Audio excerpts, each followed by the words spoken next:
اللہ وعلا آلک واصحابک یا حبیب اللہ الصلاۃ والسلام علیک یا نبی اللہ وعلا آلک واصحابک یا نور اللہ۔ میٹھے میٹھے اسلامی بھائیوں اور مدنی چینل کے ناظرین، سلسلہ دارالفتہ اہل سنت میں ایک بار پھر آپ کو مرحبا کہتے ہیں۔ الحمدللہ عز وجل عشرہ مغفرت جاری و ساری ہے، مغفرت کے پروانے تقسیم ہو رہے ہیں۔ ہم دعا کرتے ہیں اللہ کی بارگاہ میں کہ اللہ تعالی ہمیں بھی ان میں شامل فرمائے۔ ابتداءً درود پاک کی فضیلت کے فرمان مصطفیٰ صلی اللہ تعالی علیہ وسلم ہے، قیامت کے روز اللہ تعالیٰ کے عرش کے سوا کوئی سایہ نہیں ہوگا، تین شخص اللہ تعالیٰ کے عرش کے سائے میں ہوں گے۔ عرض کی گئی یا رسول اللہ صلی اللہ تعالی علیہ وسلم وہ کون لوگ ہوں گے؟ ارشاد فرمایا، نمبر 1 وہ شخص جو میری امتی کی پریشانی دور کرے، نمبر 2 میری سنت کو زندہ کرنے والا، اور نمبر 3 مجھ پر کثرت سے درود شریف پڑھنے والا۔ صلو علی الحبیب صلی اللہ تعالی علی محمد صلی اللہ علیہ وسلم۔ مدنی چینل کے ناظرین، آپ کے ویڈیو سوالات، آڈیو کالز اور SMS شامل سلسلہ کرتے ہیں، انشاءاللہ آج بھی کریں گے۔ آئیے کال سے ہم سلسلے کو آگے بڑھاتے ہیں۔ سے بات کر رہا ہوں، مجھے یہ پتا کرنا ہے کہ اگر میرے پاس کیش اماؤنٹ بالفرض جو ہے وہ ₹1,00,000 ہے، اور جو سونا ہے گولڈ وہ اگر میرے پاس 3 تولہ ہے، تو مجھے زکوٰۃ جو ہے وہ ادا کرنا ہوگی دونوں کی رقم کو ملا کر، یا صرف کیش اماؤنٹ پہ جو ہے وہ ₹1,00,000 جس کا نصاب کا ٹائم ہو گیا ہے اس کے ادا کرنا ہوگی؟ جی مفتی صاحب کیا ارشاد فرمائیں گے؟ 3 تولہ سونا ہے اور ₹1,00,000 ہیں، اور زکوٰۃ پورے مال پر ہوگی یا؟ الحمدللہ رب العالمین والصلاة والسلام علی سید الانبیاء والمرسلین اما بعد فاعوذ باللہ من الشیطان الرجیم بسم اللہ الرحمن الرحیم۔ سونا بھی مال زکوٰۃ میں سے ہے، یعنی وہ مال ہے کہ جس کے اوپر شریعت نے زکوٰۃ لازم کی ہے، جی، اور نقدی بھی مال زکوٰۃ میں سے ہے۔ ٹھیک، جو نقدی کا نصاب بیان کیا گیا، جو نقدی کی مقدار بیان کی گئی کہ وہ ₹1,00,000 ہے، تو وہ بقدر نصاب ہے۔ اگر حاجات اصلیہ سے فارغ ہے، قرض وغیرہ نکالنے کے بعد، تو اتنی نقدی جس کے پاس ہوگی تو اس کے اوپر زکوٰۃ لازم ہوگی، یعنی بقدر نصاب تو 52.5 تولے چاندی کی مقدار ہے، اور 1,00,000 کی جو نقدی ہے یہ 52.5 تولے چاندی کی مقدار سے زیادہ ہے، تو یہ بھی مال زکوٰۃ میں سے ہے، اور اس کے اوپر بھی زکوٰۃ بنے گی۔ اب جو سونا ہے 3 تولے، وہ چونکہ جو سونے کا نصاب ہے اگرچہ یہ اس سے کم ہے، یعنی سونے کا جو نصاب شریعت نے بیان کیا وہ 7.5 تولے بیان کیا، لیکن جب سونے کے ساتھ کوئی اور جنس بھی ہو تو پھر چاندی کے نصاب کا اعتبار کیا جاتا ہے۔ صحیح، تو لہٰذا اب ان کے پاس نقدی بھی ہے اور سونا بھی ہے، تو دونوں کی جو ویلیو ہوگی، یعنی سونے کی جو ٹوٹل مقدار بنے گی، رقم، اس کی قیمت، تو اس کو 1,00,000 کے ساتھ ملائیں گے اور پھر ان دونوں کے اوپر زکوٰۃ ادا کریں گے۔ جی اگلی کال دیجیے۔ محمد علی ستاری پیر محل سے عرض کر رہا ہوں، مفتی صاحب کی بارگاہ میں سوال عرض ہے کہ جو حج کے لیے صاحب نصاب ہونا ضروری ہے، تو اس صاحب نصاب ہونے سے کیا مراد ہے؟ کیا جو زکوٰۃ میں صاحب نصاب ہوتا ہے وہی حج کے لیے یہ صاحب نصاب مانا جائے گا کہ اس پر حج فرض ہوگا؟ جواب عنایت فرما دیں۔ السلام علیکم ورحمۃ اللہ وبرکاتہ۔ جی کیا فرماتے ہیں صاحب نصاب؟ حج اور زکوٰۃ کے صاحب نصاب ہونے میں فرق ہے۔ زکوٰۃ کا جو صاحب نصاب ہونا ہے تو اس کے لیے ایک الگ سے شریعت نے ایک کرائیٹیریا بیان کیا ہے۔ صحیح، تو وہ جو کرائیٹیریا وہ یہ ہے کہ اموال زکوٰۃ میں سے کوئی مال ہوں، سونا ہو، چاندی ہو، نقدی ہو، مال تجارت ہو، تو اسی طرح چرائی کے جانور شرائط کے ساتھ ہوں، تو یہ مال زکوٰۃ میں سے ہیں، اور پھر ان کا شریعت نے ایک مخصوص نصاب مقرر کیا ہے۔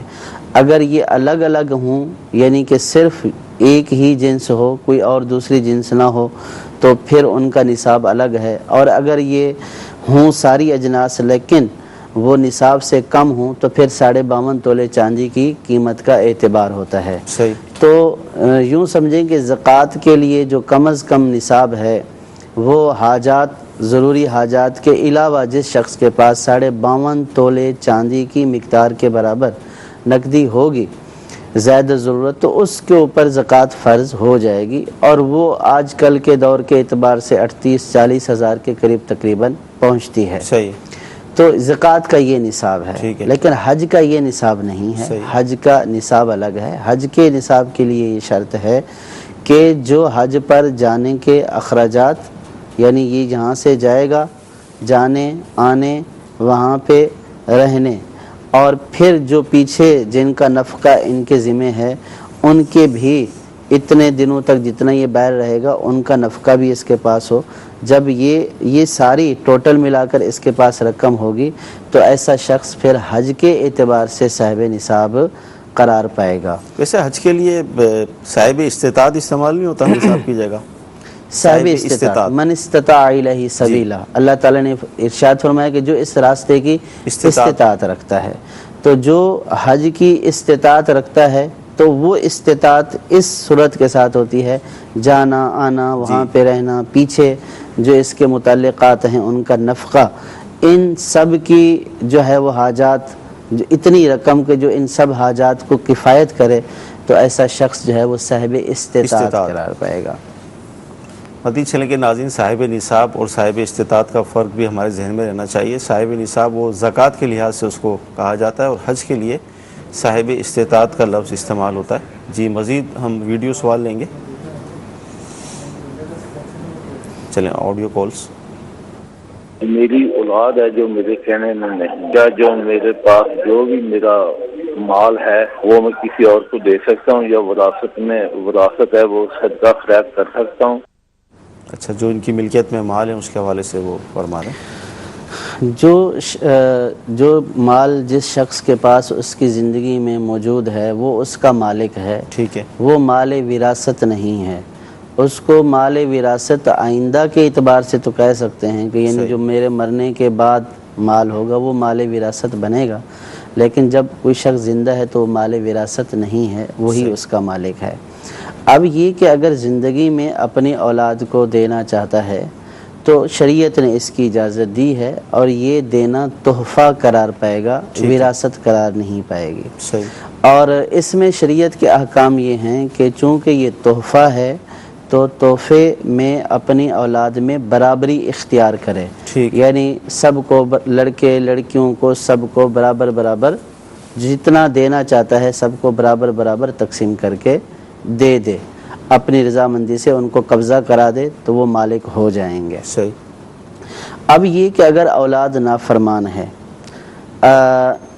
اب یہ کسی دوسرے ادارے کو دینا چاہتا ہے، تو اس سے پہلے ایک بات یہ بھی ہے کہ اگر کوئی بلا وجہ، بلا عذر شرعی اپنے ورثاء کو محروم کرنے کے لیے کسی دوسرے شخص کو دے دیتا ہے، یا ایسا اقدام کرتا ہے کہ جس سے ورثاء کو نہ ملے، تو ایسا اقدام کرنا شرعاً ناجائز اور گناہ ہے، ٹھیک، کہ اپنے ورثاء کو یہ محروم کرنے کی کوشش کر رہا ہے۔ اور اگر ورثاء میں سے ایسے جو ہے وہ جو اس وقت ورثاء ہیں، اگر ان میں اولاد میں سے ایسی اولاد ہے کہ جو والدین کی نافرمان بردار ہے، اور نافرمان برداری بھی ان کاموں میں کرتی ہے کہ والدین جو جائز کام کا حکم دیتے ہیں اس میں نافرمان برداری کرتی ہے، یا جو والدین کے جائز مطالبات ہیں یا جو والدین جائز چیزوں کا حکم دیتے ہیں اس کو یہ نہیں مانتے ہیں، تو ایسی صورت میں اولاد نافرمان بردار قرار پائے گی۔ اگر والد جو ہے وہ ناجائز باتوں کا حکم دیتا ہے اور اولاد وہ نہیں کرتی ہے تو اولاد کو نافرما بردار نہیں کہیں گے۔ لیکن اگر اولاد واقعی نافرما بردار ہے، کوئی شخص یہ دیکھ رہا ہے کہ میری اولاد جو ہے وہ گناہوں میں مبتلا ہے، میرے مرنے کے بعد مجھ سے ملنے والے مال وراثت کو یہ گناہوں میں، عیاشیوں میں تباہ و برباد کر دے گی، تو ایسی صورت میں اگر کوئی شخص ایسے مال کو صدقہ کر دیتا ہے، وقف کر دیتا ہے، یا جو فرما بردار اولاد ہے اس کو دے دیتا ہے، تو اس صورت میں شرعاً کوئی گناہ والی بات نہیں ہے۔ اب ان ساری چیزوں کو مد نظر رکھتے ہوئے یہ دیکھ لیں کہ اگر واقعی اولاد نافرما بردار ہے اور ان کو یہ اندیشہ ہے کہ ان کے مرنے کے بعد ان کے مال کو اولاد نافرمانیوں میں، اللہ کی نافرمانیوں میں خرچ کرے گی، گناہوں میں خرچ کرے گی، اور یہ اس وجہ سے نہیں دینا چاہتے، تو یہ محروم کرنا نہیں ہے، بلکہ اپنے مال کے ناجائز استعمال سے ان کو روکنا ہے۔ تو اس اعتبار سے تو یہ کسی بھی جو ہے وہ ادارے کو کہ جو اس کا جائز استعمال کرے وہاں پہ دے سکتے ہیں، اور اگر اپنی اولاد میں سے کوئی فرما بردار ہے تو اس کو بھی دے سکتے ہیں۔ اگر ایسی صورتحال نہیں ہے، یہ خود ہی ناجائز باتوں کا حکم دیتے ہیں، اب یہ کہتے ہیں کہ اولاد میری فرما برداری کرے، تو ان کا یہ حکم دینا ہی ناجائز ہے، اور اولاد جو نہیں مان رہی تو اس وجہ سے اس کو نافرما بردار نہیں کہیں گے۔ اب اولاد نافرما بردار نہیں ہے شرعاً، اور یہ ان کو محروم کرنے کے لیے اگر ایسا اقدام کریں گے، کسی کو دے دیں گے کہ ان کو نہ ملے، تو پھر ان کا یہ اقدام کرنا جائز نہیں ہوگا۔ مدنی چینل کے ناظرین، رمضان کا مبارک مہینہ جلوہ گر ہے، آج 18واں روزہ ہے، اور 2 دن بعد یعنی جمعے سے الحمدللہ عز و جل اعتکاف کا سلسلہ، سنت اعتکاف کا سلسلہ بھی شروع ہو رہا ہے۔ اس حوالے سے بھی ہمیں SMS موصول ہو رہے ہیں۔ حضور یہ ارشاد فرمائے کہ اسلامی بہنیں جو اپنے گھروں میں اعتکاف کرتی ہیں، مسجد بیت وغیرہ جو ہوتی ہے، اب ظاہر ہے پورے ڈبل 12 گھنٹے اور 10 دن کا سلسلہ ہوگا، تو کیا اس دوران وہ مدنی چینل پر سلسلے دیکھ سکتی ہیں اعتکاف کے دوران؟ اگر مسجد بیت میں رہتے ہوئے سامنے مدنی چینل لگا ہوا ہے، یہ مسجد بیت میں بیٹھی ہوئی ہیں، تو اس میں دیکھنے میں کوئی حرج نہیں ہے، یا مسجد بیت ہی میں لگوا لیتی ہیں اور مدنی چینل کے سلسلے دیکھتی ہیں، تو اس میں کوئی حرج نہیں ہے۔ ہاں اگر ان کو مدنی چینل دیکھنے کے لیے مسجد بیت سے نکلنا پڑتا ہے، کسی دوسری جگہ پر جانا پڑتا ہے، یا اسی کمرے میں مسجد بیت سے نکل کر بیٹھنا پڑتا ہے، تو اس صورت میں ان کو دیکھنے کی اجازت یوں نہیں ہوگی کہ اس سے ان کا اعتکاف ٹوٹ جائے گا۔ ورنہ اگر اپنی جگہ پر بیٹھے ہوئے مدنی چینل اسی کمرے میں لگا دیا جاتا ہے یا اسی مسجد بیت میں لگا دیا جاتا ہے، تو جب فارغ اوقات ہوتے ہیں نماز کے علاوہ اور یہ اس میں مدنی چینل اور دینی پروگرام دیکھتی ہیں، تو اس میں شرعاً کوئی حرج نہیں ہے، بلکہ اچھی بات ہے کہ یکسوئی کے ساتھ علم دین سیکھنے کا موقع ملے گا۔ مدنی چینل کے ناظرین، اعتکاف یہ ایک عبادت ہے، سنت موقدہ ہے، تو کیا ہی اچھا ہو کہ جو ہمارے اسلامی بھائی مساجد میں اعتکاف کرنا چاہ رہے ہیں، جو اسلامی بہنیں گھروں کے اندر چاہتی ہیں اعتکاف کرنا، تو وہ اس سے پہلے مطالعہ کر لیں، یعنی اعتکاف کے جو احکام ہیں اس کو سمجھ لیں، کیونکہ بعض صورتیں ایسی ہوتی ہیں کہ اعتکاف، اب جیسے مفتی صاحب نے ارشاد فرمایا کہ جو مسجد بیت کا حصہ ہے اگر وہیں مدنی چینل ہے تو ایک جائز صورت ہے، اور اگر دوسرے کمرے کے اندر جائیں گی تو اعتکاف ٹوٹ جائے گا۔ تو پتہ یہ چلا کہ اعتکاف کرنے سے پہلے اس کے احکام کو سیکھا جائے۔ تو الحمدللہ عز و جل فیضان رمضان کتاب یہ نئی ترتیب کے ساتھ شائع ہو چکی ہے، تو آپ اس کتاب کو حاصل کر لیں۔ اس کے صفحہ نمبر 227 سے الحمدللہ اعتکاف کا بیان شروع ہو رہا ہے، تو یہ پڑھ لیں گے تو انشاءاللہ شریعت کے تقاضوں کے مطابق آپ کا اعتکاف ہو جائے گا۔ اچھا، گھر کے اندر ایک چھوٹی سی مسجد بنائیے، SMS یہ آیا، تو اب یہ پوچھنا یہ چاہ رہے ہیں کہ ہم اس کا کفارہ دے کر اس کو اگر شہید کر دیں، توڑ دیں، تو کوئی گناہ تو نہیں ہوگا؟ جو مسجد بنائی ہے تو پہلی بات تو یہ ہے کہ گھر میں اگر واقعی یوں مسجد بنائی ہے کہ مسجد بنا کر لوگوں کو اس میں نماز پڑھنے کی اجازت دے دی، اس کا راستہ بالکل جدا کر دیا، تو یہ شرعاً مسجد ہو جائے گی۔ اور اگر ایسا نہیں کہ گھر میں بنا لیے کہ وہاں پہ خود نماز ادا کرتے ہیں اور لوگوں کو عام نماز پڑھنے کی اجازت نہیں، اس کا راستہ جدا نہیں، تو شرعاً یہ مسجد ہوئی ہی نہیں ہے، تو اس کو توڑنے میں کوئی حرج نہیں ہے، اور نہ ہی اس کے توڑنے میں کوئی کفارہ ہے۔ ہاں، جو مسجد شرعاً ہو چکی ہوگی تو اس کا توڑنا بھی جائز نہیں ہے اور اس کا کوئی کفارہ بھی نہیں ہے، بلکہ جو ایک دفعہ مسجد ہو چکی وہ تا قیامت مسجد ہو جائے گی۔ تو عام طور پر جو گھروں میں مسجد بنائی جاتی ہیں وہ ایسی شرعی، جس کو شرعی مسجد کہا جائے، جس کے تا قیامت مسجد ہونے والے احکام ہیں، وہ ایسی مسجد عام طور پر نہیں ہوتی ہے۔ اب انہوں نے کیسی بنائی ہے تو اس کی یہ تفتیش کروا لیں دارالافتاء اہل سنت سے، یا ذاتی طور پر کسی مفتی صاحب سے رابطہ کر کے پوری صورتحال بتا کر اس کی شرعی حیثیت معلوم کروا لیں. صحیح. اور اس کی شرعی حیثیت معلوم ہوگی ان سے مزید گفتگو اور بات چیت کرنے سے کہ انہوں نے کس طرح کیسے بنائی اور لوگوں کو اجازت دی یا نہیں دی. یہ سارے مسائل جاننے کے بعد ہی پھر اس کے شرعی حیثیت کا پتہ چلے گا کہ یہ مسجد ہوئی ہے یا نہیں ہوئی. ٹھیک. اچھا، اعتکاف جو اسلامی بہنیں کرتی ہیں اپنے گھر میں، تو کیا وہ اپنے محرم کے گھر میں بھی اعتکاف کر سکتی ہیں؟ اپنی بہن کے گھر چلی گئیں، اپنے بھائی کے گھر چلی گئیں، تو کیا یہ اس طرح ان کا اعتکاف ہو جائے گا؟